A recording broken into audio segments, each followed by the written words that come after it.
Mwaramutseho nshuti bene data, nongeye kubasuhuza mu izina ry'umwami wacu Yesu Kristo. Amahoro y'Imana abe muri mwe. Uyu munsi ngiriwe umugisha wo kugira ngo nongere kandi kuganira namwe ku magambo y'Imana igihe gito, mu minota mike cyane.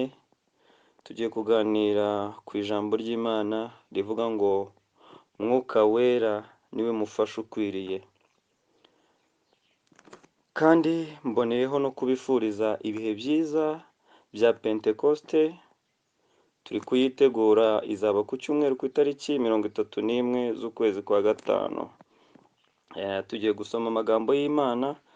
Reka dusome muri Yohana igice cya 14, duhere ku murongo wa 10, turasoma umurongo wa 16 n'umurongo wa 17. Kadusome ngo nanjye nzasaba Data, nawe azabaha undi mufasha wo kubana namwe ibihe byose, niwe Mwuka Wera w'ukuri. Ntibishoboka ko ab'isi bamuhabwa kuko batamurora kandi batamuzi, ariko mwebwe muramuzi kuko abana namwe kandi azaba muri mwe.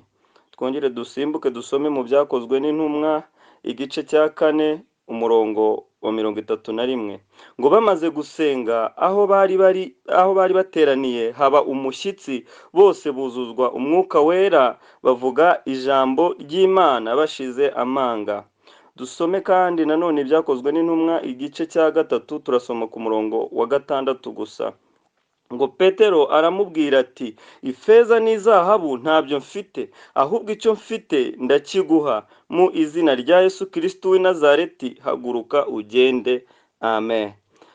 Bene data, ndagira ngo tuganire kuri aya magambo igihe gito, mu kanya gato cyane katari kanini.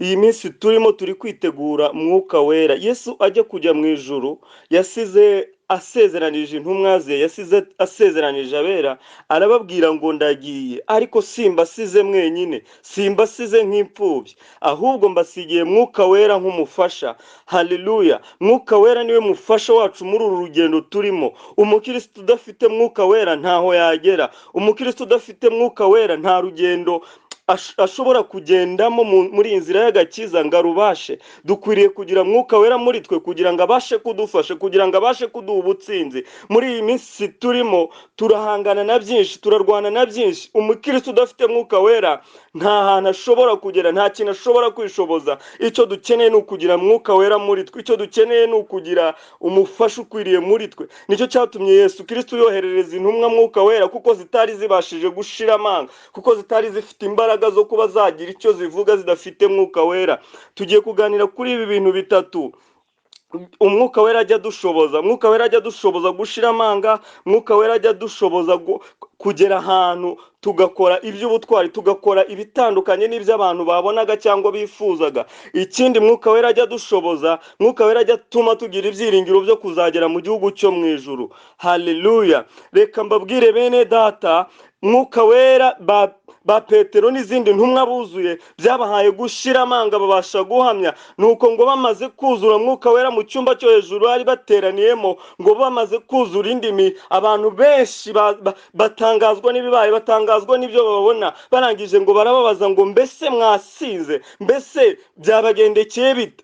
Ngo barangije barababwira ngo ntimwibeshye, twasinze, ariko ntitwasinze inzoga, ntitwasinze ibyo kunywa, ntitwasinze vino, ahubwo twasinze Mwuka Wera. Barangije ngo barahamya, baravuga ngo wa wundi mwishe mukamubamba, wa wundi Yesu Kristo batinyaga guhamya, Petero yari yihakanye igihe Yesu yari ari ku musaraba. Mwuka Wera amaze kumumanukira, arangije arahamya, aravuga ngo wa wundi mwishe mukamubamba, ngo niwe ukoze ibi. Reka mbabwire bene data, iyo umuntu yuzuye Umwuka Wera abasha guhamya aho ari hose, abasha guhamya Yesu Kristo aho ari hose, yaba ari mu nzira, yaba ari mu kazi, yaba aho yaba ari hose, yaba ari mu bapagani, abasha guhamya, akabasha kuvuga izina ry'Imana, akabasha kuvuga ko Imana ariyo yera gusa, akabasha kuvuga ko Imana ariyo ikomeye gusa. Haleluya! Mwuka Wera ajya abasha kuduha gushira amanga, Mwuka Wera ajya abasha kutwemeza iby'ibyaha byacu, Mwuka Wera ajya abasha kutwemeza, akaduha kuvuga ukuri nk'uko kuri mu mitima yacu.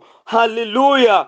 reka mbabwire bene data, dukwiriye kuzuzwa mwuka wera, dukwiriye kubana n'umwuka wera, dukwiriye gukoreshwa n'umwuka wera, kuyoborwa n'umwuka wera mu byo tugenderamo byose, mu byo dukora byose, mu byo tuvuga byose, dukwiriye kubana n'umwuka wera. Igihe kimwe ngo Petero na Yohana bari mu nzira bagenda bagiye ku irembo ryitwa Ryiza, bagiye gusenga, ngo nuko bageze ku irembo ryitwa Ryiza ngo bahasanze ikirema ngo kirabasaba, cyasabaga amafaranga, cyasabaga ifeza n'izahabu, ariko Petero na Yohana bakibonye bo babona ntibakwiriye kugiha ifeza n'izahabu, kuko bari buzuye mwuka wera.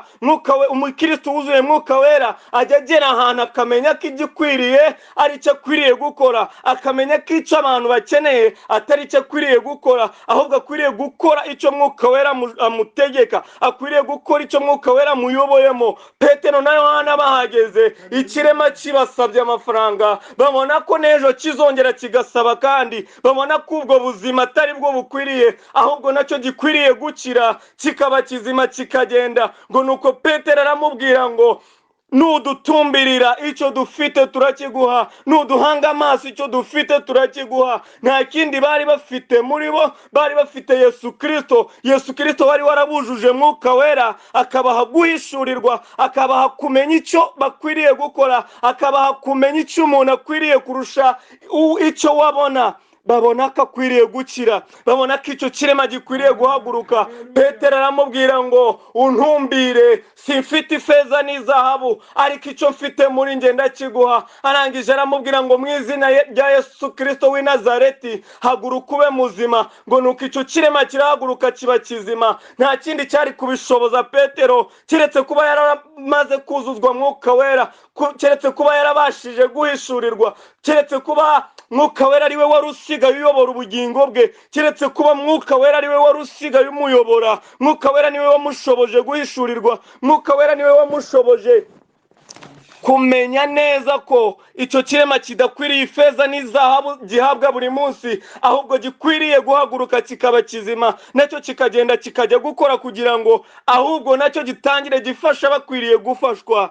Haleluya! Mwuka wera yamaze kwinjira muri twe abasha kuduhishurira. Mwuka wera yamashije kwinjira muri twe abasha kutwemeza, akatwereka ibikwiriye, akatwereka ibyo dukwiriye gukora, akatwereka ibyo dukwiriye gufashamo abantu. Tabita Doruka yari yaruzuye mwuka wera, nicyo cyatumye agira imirimo y'urukundo yo gufasha imfubyi n'abapfakazi, yo kubohera amakanzu abapfakazi batagiraga ibyo kwambara, kubera mwuka wera wari urimo muri we. Ikindi mwuka wera dushoboza, aduha ibyiringiro. Umwanditsi w'indirimbo y'107 yaranditse aravuga ngo twemezwa n'iki ko tuzagera mu ijuru, ngo ni umwuka wihoraho. Ngo ibyo byiringiro ngo twabihabwa nande? Ngo ni umwuka wihoraho. Reka mbabwire bene data, iyo umukristo yuzuye mwuka wera agera mu bikomeye, akavuga ngo nubwo bikomeye uyu munsi, ariko ejo hari ibyiringiro. Nubwo bikomeye uyu munsi,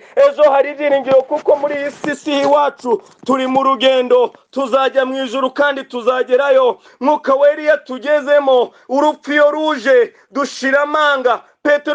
Paulo niwe wanditse aravuga ngo kubaho ni Kristo, kandi urupfu narwo ni inyungu, kuko ibyo yabonaga mu isi yabonaga ko ari imibereho mibi. Ibyo yabonaga mu isi yabonaga ko harimo guhura n'ibigeragezo, kurwana na byinshi, guhura n'inzitizi, ariko mwuka wera akatwemeza ko nyuma y'ubu buzima hari ubundi buzima. Reka mbabwire bene data, mwongere kuzuzwa mwuka wera, mwongere guhabwa imbaraga z'umwuka wera, kuko nicyo kintu cyonyine cyadushoboza, kuko nicyo kintu cyonyine cyadushoboza gukiranuka, kuko nicyo kintu cyonyine cyadushoboza kugira ibyiringiro mu bihe bikomeye. Yesu adufashe kandi yongere kuduha imbaraga za mwuka wera. Mureke mwuka wera yongere kuyobora imitima yacu, mureke mwuka wera yongere kuganza imitima yacu, mureke mwuka wera yongere kuganza mu bitekerezo byacu.